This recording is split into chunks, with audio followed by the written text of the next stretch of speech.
Ok, empezamos entonces. De nuevo les damos la bienvenida a las personas que están conectadas al webinar del día de hoy de cómo Scale Computing promueve y mejora las características en temas de la migración de VMware. En este momento, de la mano de WiCom Networks, quien les habla, Elkin González, le damos la bienvenida a Scott Mann y a todos las personas que están atendiendo en este momento al webinar. Así que de antemano les damos a todos las gracias y bienvenidos a nuestro webinar. Scott, en este momento hacemos un switch a inglés para todos, entonces por favor para que tengan todos pendientes, ¿ok? Scott, you're free to go then. Thank you, thank you. I don't know if you mentioned the Q&A portion, but if anybody does have questions, feel free to throw them into the Q&A. You'll see at the bottom of the Zoom link, and I've got it open on my screen over here, so you'll see me frequently looking over there to try to get see if there's anything relevant. If I can incorporate it throughout the presentation, that's fantastic. If not, we'll make sure to get to all of them at the end, or we have a couple other folks on here as well that can answer them throughout the presentation as well, in case there's something specific just that can just be a one-on-one response for you. So with that, Elkin, thank you for having us on this. We appreciate putting this together for us. And thank you all for joining us today. My name's Scott Mann, as Elkin had mentioned, and I'm our VP for the LATAM region. And I'm also our global channel chief, so anything that falls under the sales marketing perspective falls under my purview. I've been with the company for about 10 years now, so I've had the privilege of seeing everything that's happened within this market from the peak of VMware to where we're at today. So I have a pretty good perspective of where everything's at, what we're seeing in the market, and we'll talk a little bit about that, some of the changes that we've seen happen very quickly in the first 3 months of this acquisition happening, and what else is out there for you all to look at. And of course, we'll be talking about scale computing, and I'll just give you the punchline for that now. Not the punchline, the pitch for that now. But scale computing is an on-premises solution. It's an HCI infrastructure solution. So virtualization, storage, and compute on premises that provides that cloud-like simplicity and performance at a fraction of the price of the cloud.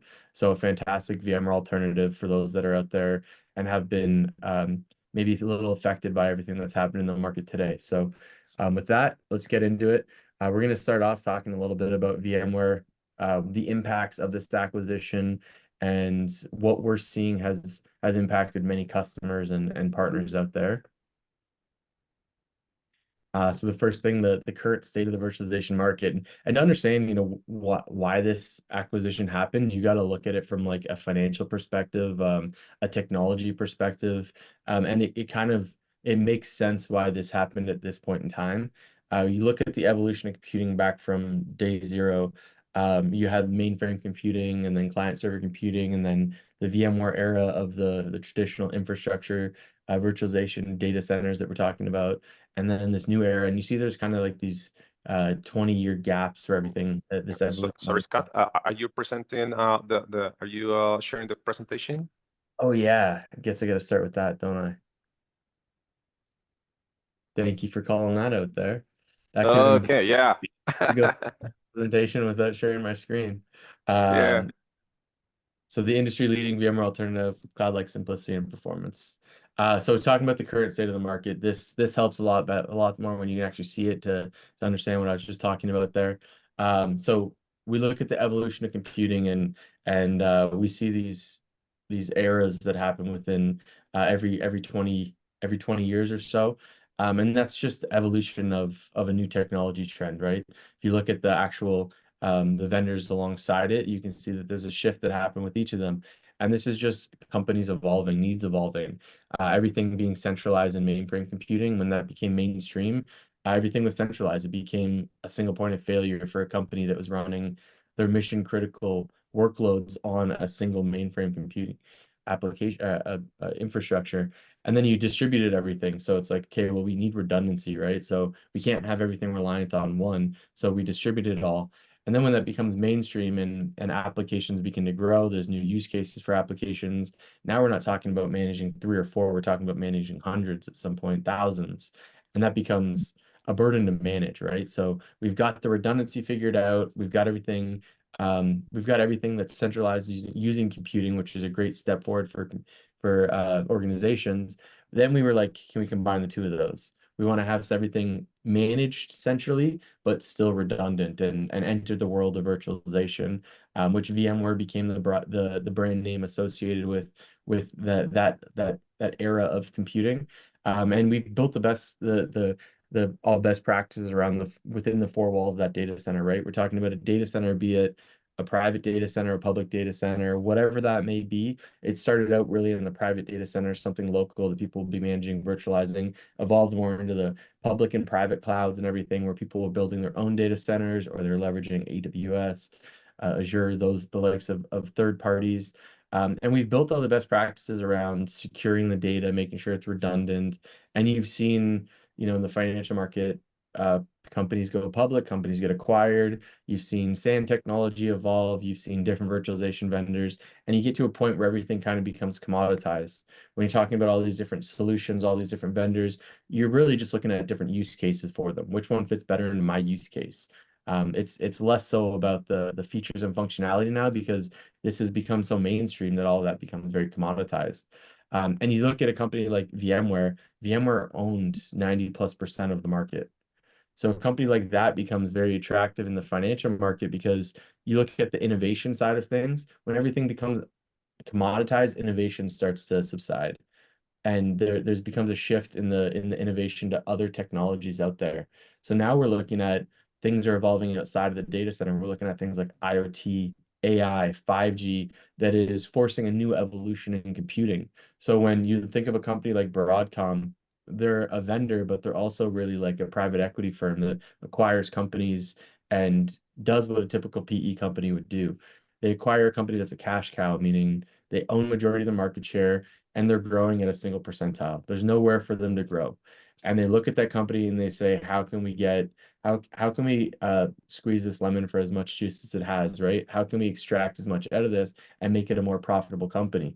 And that's the shift that we're seeing. They acquired VMware because there's a new shift that's happening in the market, and this shift is going to benefit us all. It's not fun to do at the start. It's not fun to have something like this thrown at us, and it's going to affect a lot of people. But that's Broadcom's their focus is going to be on a subset of their customer base, to be able to extract more money from them and provide them with more value, instead of being the one solution for everybody that VMware has always been, because it's really difficult and really expensive to be that solution. So what that does is it opens up opportunity for innovation in the rest of the market that doesn't get addressed by the VMware solution. And what we're seeing is this evolution happening around edge computing. And really, edge computing is just saying the data no longer only exists within the 4 walls of the data center.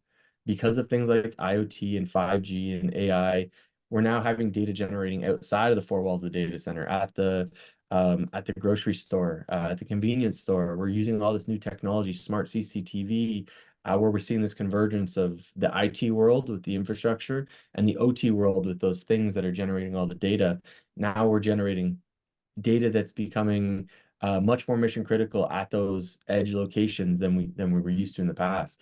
So what this means for you all is that this is now a solution. Edge is the rest of the VMware customers that were left behind, that are being left behind.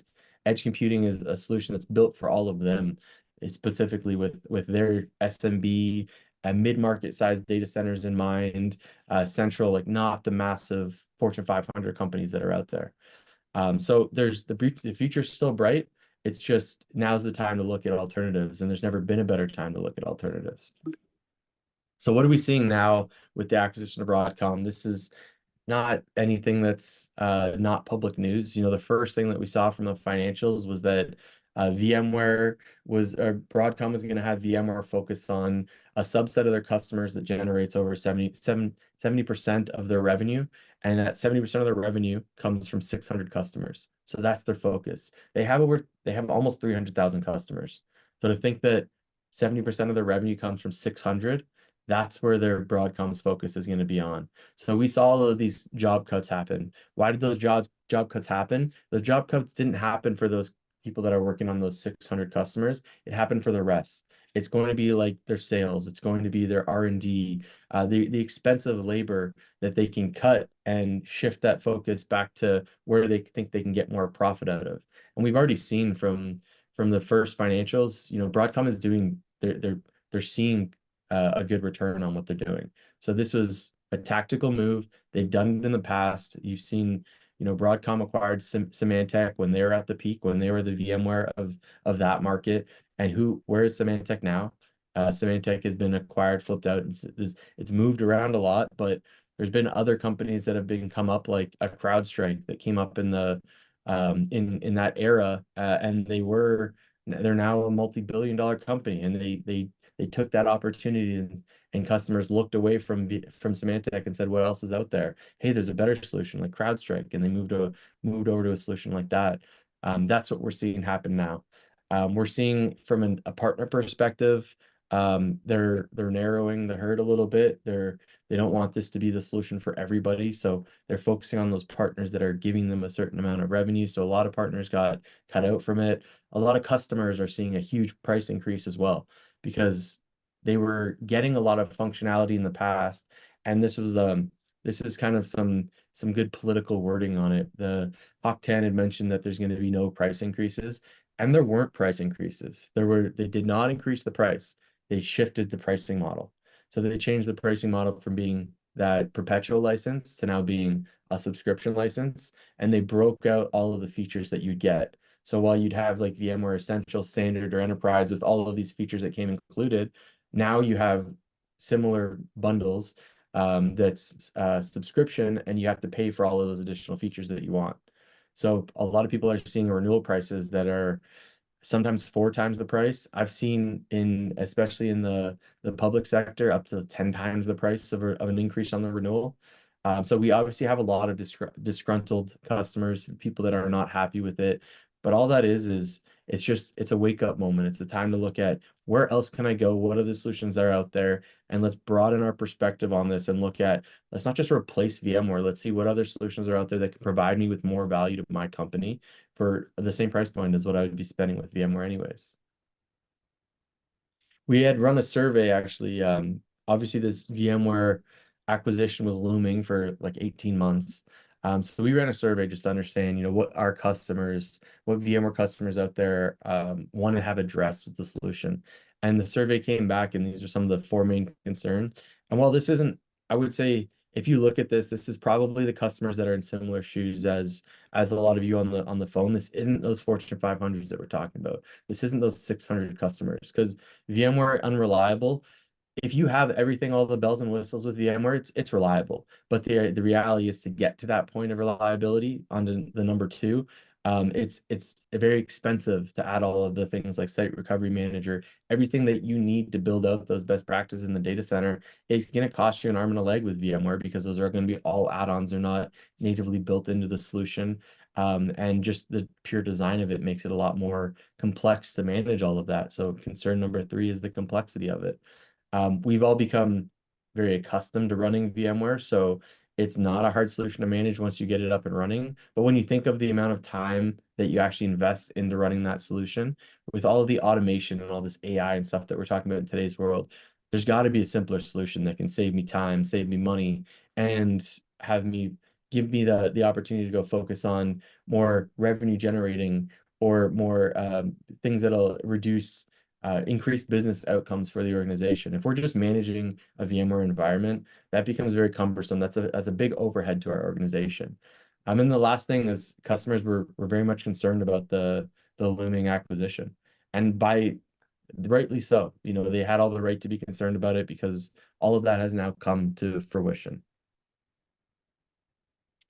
Now, with that said, obviously we're here to talk about the alternatives out there. So this isn't to create any fear or anything of what's out there. That's the reality of what's out there. I think this is an opportunity, and sometimes changes can be scary, but this is an opportunity to look at change and look at how change can help me, how change can improve my infrastructure, how change can help me address some of the needs, some of those things that I didn't know solutions out there could address, and put a different mindset on not just a VMware alternative, but a new solution for my infrastructure. So who is Scale Computing? We're here to talk about the Scale Computing platform. Scale Computing is the company. We've been around, we launched as a VMware alternative. We launched back in 2012. So we're over a decade now as a VMware alternative at VMworld. And it was very niche to say at the time that you're a VMware alternative. Up until 3 months ago, it was very niche to say I'm a VMware alternative. It was one of those things that in the market, it saw you as it put you in a bit of a corner. Now it's the biggest buzzword to talk about is VMware alternative, right? We've been saying it all along, but it takes some significant things in the market for people to have to realize that there's other things out there, and it's time to make that shift. And it's not always wanted. It's sometimes forced on you, like an acquisition like this that happened. But we've been here all along. So all that does is it builds confidence for you to know that we're not on version 1.0. We're launching. I just saw a notice on it this morning. We're on version 9.4. So that means that this is a tried and tested solution. We've got tens of thousands of systems out there deployed, hundreds of countries, and this is deployed to some of the largest customers in the world, to the smallest customers in the world. We have customers that are 50 employees. We have customers that are 50,000 employees. Ahold Delhaize is the second largest grocery. Depending on the year, they either finish like second or third largest grocery retailer in the world. Resorts World Las Vegas, customer of ours, we're actually hosting a conference at this month, in 2 weeks. And that's the newest, largest casino in Las Vegas. So we're talking about petabytes of storage there. At Ahold Delhaize, we're talking about grocery stores, thousands of them, where they have just a few terabytes of storage, but they've got CCTV, they've got all these new AI workloads that they're now installing at all those locations. Coca-Cola, manufacturing floors, very important to have uptime on those manufacturing floors and compute in real time. And then everything, these are some of the bigger names out there. All this is to show you that this is a tried and tested solution by some of the biggest companies in the world, all the way down to we have customers in the SMB mid-market. So what I usually say is that there's a customer out there that's in the exact same position as you, that is a happy Scale customer, that they'd be more than welcome to give you a review, tell you what they thought about the solution, talk to you about some of your concerns, or there's a success case, success story that we have written out, a video that we have written out, something that you guys can refer to give you that peace of mind that you're not out there alone.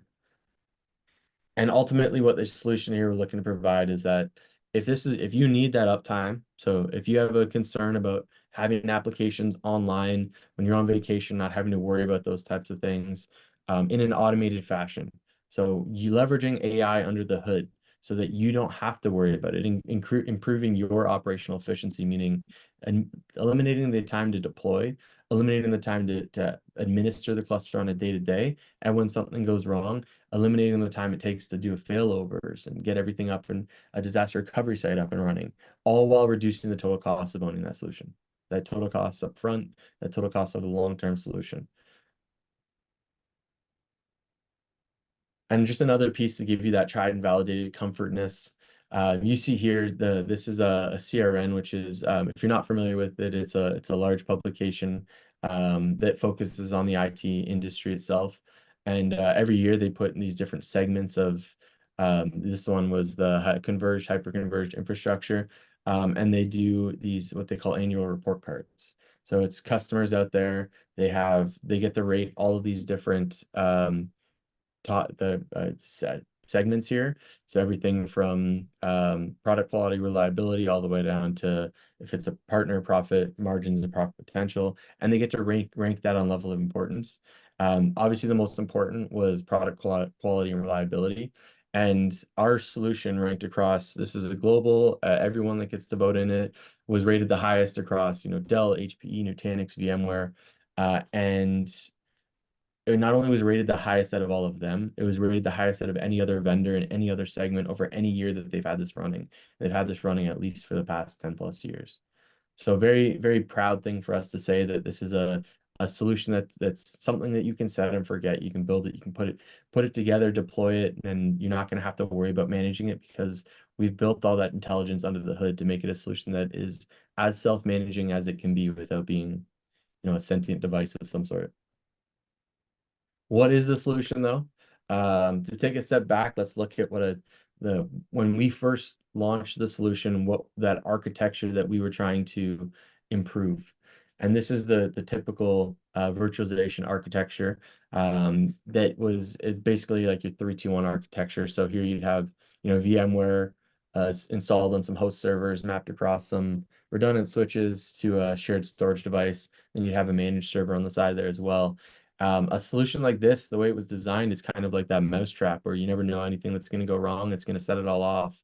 Well, you've got VMware that's its own independent software installed on top of host servers that don't have any visibility into the SAN other than passing data along to each other, right? Each layer can't look into the logs of the other layer. They're all independent layers. So it creates some complexity when it comes to managing the solution. You need to ensure that if you're updating VMware, that your host servers and your SAN are all up to date and they're all on the HCL. If something does go wrong, who do you call? Do you call VMware? Do you call the server manufacturer? Do you call the storage? Do you call Microsoft? Like, you don't know who to necessarily call. And sometimes they can't see the issue, so they have to point the finger at one of the other layers in that solution. So what we set out to do was to eliminate the complexity in this. There's no need for this to be as complex as it is with the automation that we can build into in today's world. So we wanted to start at the foundation and redesign what that foundation looked like, redesign the architecture of that foundation. And instead of that 3-2-1 approach, what we did was we basically built that all into one single software layer. So you can consider that as being the virtualization layer is basically running directly on the storage layer, which is directly on the hardware. So it's as efficient as you can get as writing directly to disk in a virtual world. So you've got, in this scenario, the virtualization layer, the automation in between, and the storage layer all directly installed on the physical servers. So you don't need to have third-party storage. So what this is doing, it's combining the compute of each server, it's combining the storage of each server, and it's creating one single redundant pool of resources with our AI engine in the middle there called AIM, which automates all the functionality to give you the resiliency, to give you the redundancy without having to manually do anything. It's just going to figure out that there's a bad sector on a drive. We'll move data off of that and let you know that that drive needs to be replaced. Can't reach the IP address of one of the servers in the cluster. Maybe the VMs are offline. Let's confirm it. Oh, it is offline. We need to get the VMs up and running on the 2 remaining. So giving you that peace of mind innately built into the solution out of the box without having to, we're talking 15 minutes using our fastest way to deploy up to an hour to deploy this. I say 30-minute deploy in 30 minutes there. Your first installation would be about an hour. Every other installation you can do within 30 minutes. And if you're leveraging some of our newer functionality, you can get that deployed within 15 minutes, no problem. And so the main thing here, that software I'm talking about is called HyperCore. So HyperCore incorporates the virtualization layer, which is KVM under the hood. You don't need to know anything about KVM other than it's an open source solution that we've hardened and built into our software. So it's not proprietary to us, which is important because that means any applications that support KVM support us, and anything running x86 will be able to run on us. And then the block engine at the bottom, that's ours. It's called Scribe. It's our own block engine we've designed. And in the middle there is AIM, that automation that I talked about. It's automated infrastructure management engine. Those 3 components comprise to make up HyperCore, and that's what creates our virtual environment, our hyper-converged infrastructure. Hyper-converged meaning hypervisor and converged infrastructure into one. So hypervisor, compute, servers into one single all-in-one solution. Kind of similar to like the smartphone of the IT infrastructure world. So looking at the platform itself, some of the terminology that you'll hear here, scale computing platform is kind of the overarching term. That'd be like saying just the VMware solution or VMware ESXi. And within that, you've got HyperCore and Fleet Manager. So I guess HyperCore would be more like ESXi, and then Fleet Manager would be more like vCenter. I've got a slide on the next one that'll actually show you kind of some of the licensing lingo to talk to. HyperCore is that software that's installed locally on premises on your hardware. We'll show you some of the different types of hardware that it can be installed on, because there is a very good versatility from something that'll run for a terabyte to something that'll run for hundreds of terabytes or petabytes. And it combines that storage server and hypervisor like we just talked about, as well as disaster recovery functionality. So out of the box, you have all this built into it without adding on additional licensing.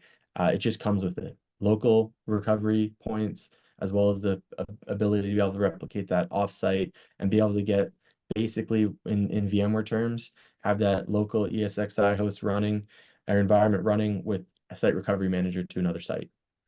And being able to run everything from your typical data center workloads, so virtual servers, desktops, that hybrid cloud environment, or that OT side of it, where we talked about some of those use cases, like at the grocery store, they've got video surveillance. If you saw some of the other like fleet, the maritime vessels like Northern Marine, they're leveraging containers.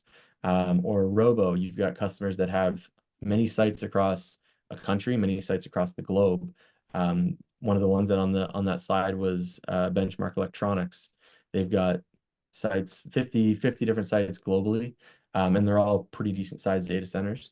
And then IoT, everyone's leveraging IoT in some case or the other, to be able to improve their manufacturing efficiency, or increase their customer experience at the grocery store and stuff like that. So if any of those scenarios are something that you've been considering, maybe it's a different team that within your organization that's looking at these things. We can combine these all into one single solution, one single platform that can manage it all. And then you got Fleet Manager, and Fleet Manager, it can be a little misleading if you think of it just managing my one site. It can manage one site, it can manage thousands of sites. And it's that orchestration layer for you though. You can manage it from at scale, no pun intended in the name there. And this gives you a centralized management console that you can access via the cloud. And you don't need to have any VPN access for it. So you can eliminate the need for VPN to all of your locations, just by leveraging Fleet Manager itself. And some cool functionality like zero-touch provisioning that I talked about. Zero-touch provisioning allows you to have everything set up within Fleet Manager. So when you get the hardware, you just need to plug it into the network, plug it in, rack it, stack it, plug it in. Once it gets connected to the network, then it'll push down the installation package for you. So literally, that's how you get it set up in 15 minutes. The system will do it all for you. You have it all set up on the back end. And then things like infrastructure as code, if you want to take that to the next level. And the grocery store situation, they have different types of grocery stores which have different types of applications. So they've got an A, B, and a C scenario. They'll install a certain set of applications in a certain order, using Ansible runbooks on those locations based off of what they're purchasing it for. So they'll have a store A runbook that they'll install on certain sites, store B and store C. So you can really go through this automation world of eliminating all the complexity and overhead of getting things started, and leverage that infrastructure as code as well if you want to do things like automated ER, things like of that nature. Now, putting this into like VMware terminology, we've got Hypercore and Fleet Manager. Fleet Manager is optional. It's not something that needs to be that you need to have. But Hypercore would be that license that would be the new VMware Cloud Foundation or Essentials or Standard. And the Fleet Manager would kind of be that vCenter, that central management console for you. And this is just kind of a comparison of some of the features and functionalities. The one thing that you see that doesn't have is the AI ops that I talked about, that automation that's under the hood. That's the piece that gives you that operational efficiency. So you can compare this to everything. Like I'd say the closest comparison of our solution would be to a vSAN. vSAN is a hyper-converged infrastructure. Architecture a little different. vSAN is still more complex. Other HCI solutions out there are still a lot more complex, are going to still be a lot more expensive. But being able to provide all of that one solution to replace that VMware as an alternative. Now, some of the different platforms that we can run on, we have everything from, on the right side of this, you're going to see the HG 5000. So that's going to be that Resorts World use case that I talked about. They've got 40 of these nodes running somewhere from like 6 to 12 petabytes now. So this is kind of like the workhorse of the HCI world, the hyperconverged infrastructure world, where you can run a ton of capacity that you need. Or then you have the HG 3000, which is the probably the most common solution that we have right now in the all-in VME solution. 4 drives, 10 drives, whatever's needed. This is the powerhouse of the infrastructure world. So this thing can run huge amount of IOPS if it's needed, especially if you have like a SQL database where it needs to always be on. It's very important. And it scales from something for a few terabytes up to a single node can be like 150 terabytes of all NVMe. So very versatile. And the HC1000, it's a hybrid configuration. But when I say hybrid, it's different than what you'd be familiar with in the VMware world or any other HCI world. Usually the SSD is a cache. For us, because of the integration, the way we created that architecture, the SSD is a layer of storage. So that part of that automation that we have built in there is moving the storage onto, if the blocks are hot, moving it onto SSD, and when the blocks become cold, moving them back to spinning. So the HC1000, you can build that hybrid environment. You can do the same thing with the 5000 as well. The hybrid environment where you can get the performance optimization that you get from the SSD, but the cost benefits that you get from spinning drives and having cold storage running on the spinning drive. So it's kind of a best of both worlds in an automated fashion. You can tweak that the automation of that if you want to, or you can just let it run out of the box, and as blocks become hot, it'll move it. So HC1000 and the HC5000 hybrid, those are going to be like the Swiss Army knife of the HCI world, where it's very versatile. It can be used in a lot of different scenarios, and it's the kind of the best of both worlds with compute and large amounts of storage, cost-effective storage as well. And then you have on the left side here your edge scenarios. So these are going to be some of your smaller workloads. The HE500, similar to the 1000, it's just more meant for smaller environments. Some of those vessels, those maritime vessels, if it's like a cruise ship or something, they have a very small amount of capacity that they can run. So they don't always have a full depth rack. So these are actually half depth racks that you can run. But they still have the same configuration, or you can do a hybrid setup as with the 1000. So similar to the 1000, kind of like a mini version of it, slightly smaller. And then the 100 is the nano version of the HCI world. This is these are running on Asus NUCs. So this is something where you can run 3 of these, and it's kind of like comparable to like a single server from a cost point. And we're talking about something that you can hold in the palm of your hand, but still has all the same power as the rest of these other product families out there. So if you just have a few workloads, you can do anywhere up to 15 workloads, but it's usually we see around 5 workloads. Great if you have remote sites where you'd be running a single server and you want to have everything integrated as one solution in that fleet where you're managing under one console. So that's where that edge to core solution comes into play. Being able to manage data wherever it resides, it being at a robo office, being at a remote site, a grocery store, a convenience store, a manufacturing floor, all the way back to your data center, having all that managed under one single platform. That's what this versatility of these different solutions provides you with. And I should note as well that the WiCom team has a demo cluster of the HE100 system. So if you want to see it, if you want to touch it, feel it, you want to use this for your environment or yourself, or if you're a partner and you have a customer that, hey, this would be a great use case for it, reach out to them and they can get you familiarized with the solution.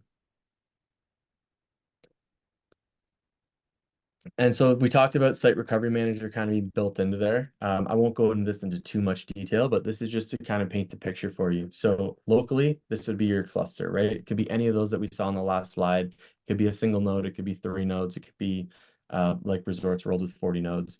You're going to have that local snapshotting functionality where we are just placing metadata in the underlying blocks, because that integrated solution allows us to see where every block of data is. We can see into the logs of all the different layers. So with snapshots, very, very efficient with us. Means you have local recovery points that are extremely efficient. It doesn't matter if it's a terabyte of a VM to recover, or a drive on a VM, or if it's 100 gigs. It's going to be just as much time to get that thing up and running. So very, very seamless from like kind of that local backup perspective. And then you have the built-in replication to be able to get everything offsite. So you choose your RPO, your RTO. It can be customized per VM. You can have many to one support. So you can have multiple clusters replicating into one. You can have one replicating out. You can kind of create that web of scale, if you will. There's also some Cloud Unity, which is a third. It's actually based on GCE. And it's GCP, and it's a cloud version of that disaster recovery. So basically being able to put a workload in Google and run that as a DR environment for you. We have a lot of customers in like the Caribbean where it's very important to get the data off island. So they need to leverage Google, and that's where it's a great fit into. And then the last piece there is the BRS. If you just want to run backup locally on premises, we also have great solutions for that as well. It's kind of like a backup appliance for you. And just to kind of sum all that up, I actually have one more slide after this that's going to talk about probably the biggest question for everybody.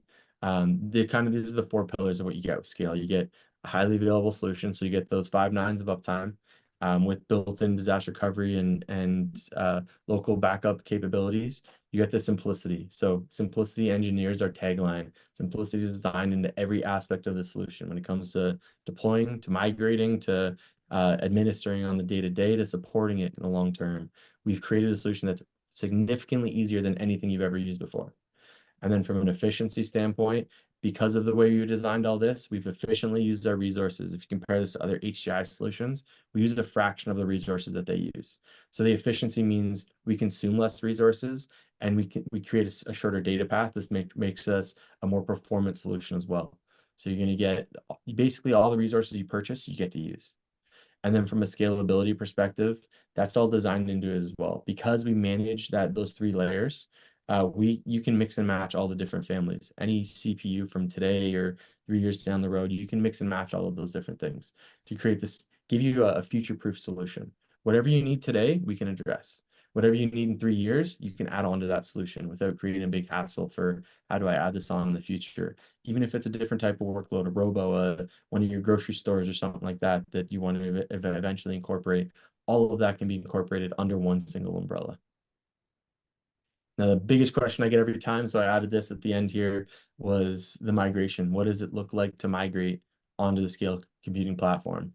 So there's many different ways. I'd say the WiCom team can help you guys we can help you with it. The WiCom team can help you with it. The way I say it is we want to make the migration process as seamless as possible for you. Everybody has different capabilities. We have a solution for everybody, no matter what your capabilities are, and really no matter what your use case is. If you want to just directly import VMs, you can do a direct VM import, literally drag and drop your VMDK files into and spin everything up on a VM on scale. So it's kind of like a raw export import. If you think of like the drag and drop, or if you have that file, you can just do a disk upload of it. We also have bare metal restore options leveraging SC Move. SC Move is going to be that more seamless migration from your existing environment over to us. So if you have mission critical applications that really can't have any downtime, we'd leverage SC Move. You can do a combination of all these things. So it's really about assessing like what is the best solution for you in getting your everything migrated over based off of what your current environment looks like and what your needs are.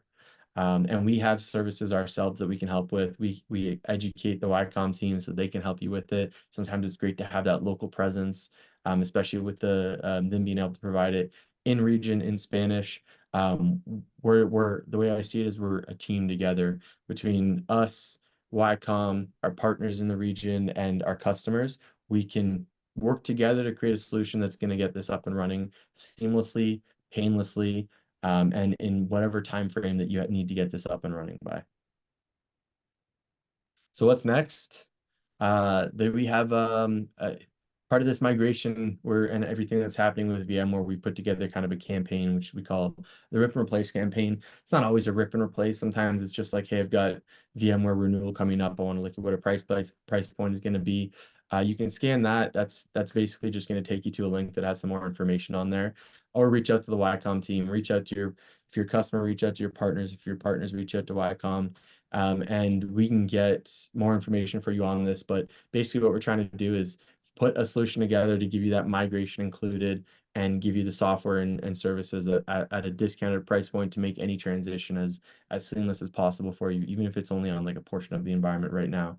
So if now's the time you're thinking it's time for us to look at new innovative solutions, check that QR code out, reach out to us through either your partner, WiCom, and we'd love to have a discussion and do a deeper dive demo for you of what the solution looks like. We can actually jump into the UI and show you what that looks like as a next step. And with that, is there any questions or anything? Thank you, Scott. Thank you very much for your presentation. I have a couple of questions on that, well, that some of our partners sent me on the WhatsApp I have here from them. Yeah, they share a couple of questions saying that what about the GPU? What about the GPU loads? Yeah, the Yeah, GPU. absolutely. When the VMware have some GPU loads, how can we migrate to a scale computing solution using GPU? So we do have GPU options. We definitely have GPUs options. I didn't go through all of that on the hardware slide. I just kept it more of just like big picture. But yeah, GPUs is a very popular one. It depends on the use case. There's the VDI use case with GPUs where someone's running like AutoCAD or something like that. There's also we're running into I'd say the most prevalent one right now is like the AI applications that are leveraging GPUs, where we'll have like grocery stores leveraging like computer vision and stuff like that. It's not uncommon for us. It's GPUs are probably the biggest buzz term in the industry right now. And if you have a certain use case, whether it be that VDI or that AI workload, bring it to us. We can absolutely help you with that. And migration is Okay, I have another question here saying, is it possible to mix and match the nodes on scale computing? yes. So all of those different families, let's go back. All of those different families can be mixed. There's some considerations like adding the HE100 In to case you're trying to share something, you're not sharing your screen. John, are you seeing it? Yeah. Yep. Yes, I can see it. Okay. Okay. Done. Yeah. There. Okay. Said I was sharing it. So the all of these solutions can be mix and match though. There's considerations to take into account. Like you don't want to add this HC5000 onto an HE500 cluster because it's going to be a single point of failure for you. If that fails, the whole cluster is not going to have enough capacity. With taking into account some of those redundancies and some of those considerations, we'll always advise you, here's what best practice is to upgrade your cluster, but you can mix and match anything that we have today and anything we have coming out. So if it's an older CPU or something like that, I got customers that have 5-year-old hardware. They need to add on another node. They can add another node on. Obviously, we don't have that 5-year-old hardware anymore, but they can mix and match that with whatever we have at the current and just add it into the cluster. So yes, absolutely. Okay. Okay. For the sizing perspective, I have a customer that says, I have several workloads on VMware, and what's the process to size the best node? Okay. If we want to switch to scale computing platform. That's a good question. So what our typical we can work a couple different ways. I'll tell you what our ideal is. We run something called a live optics, which is a tool that we can send over to you, or we can send over to WiCom to run for you. And it's just a tool that's going to collect all the information that is currently running on the environment. So it's not collecting your data, but it's just collecting everything running. And we're gonna get a summary of everything over like a 24-hour period. It's going to tell us your IOPS, your CPU utilization, your RAM allocated versus utilized, and we can build out a solution that way we can build out a solution we know exactly what your environment needs. If you have other things, anything else that you have that we can size off of, we don't always have that scenario where we can run live optics, and that's fine. We can work with other situations as well, like RV tools from VMware. But that would be the ideal, is running live optics. So as a next step, I would say let's get you that information on how to run it, and let's get that run over a 24-hour period. Give it to us, and we'll size it out for you. Okay, okay. I have well, someone raised the hand. Jafar Abdallah. Jafar, if you can type the question into the Q&A box, that will be perfect. I don't know if I can unmute him. Or you can unmute it? I can allow. Yeah, there we go. You can Okay. also unmute Yeah, yourself. Jafar, you can talk now.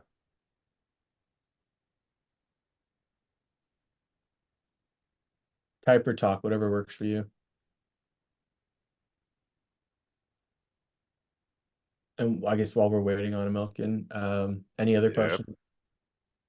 No, I have that's all the questions I have for now on the on my chat here. Perfect.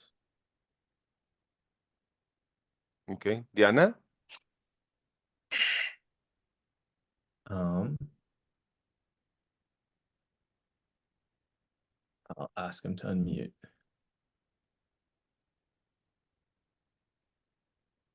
We'll see. Yes, yes. Okay. They're saying the chat is disabled. Yeah, the chat is disabled, but you can but you can type the questions on the Q&A box. Yeah, so the chat's on the, if you look at the bottom bar, there's chat on the left and then Q&A further to the right. If you click that Q&A. Yeah, the Q&A.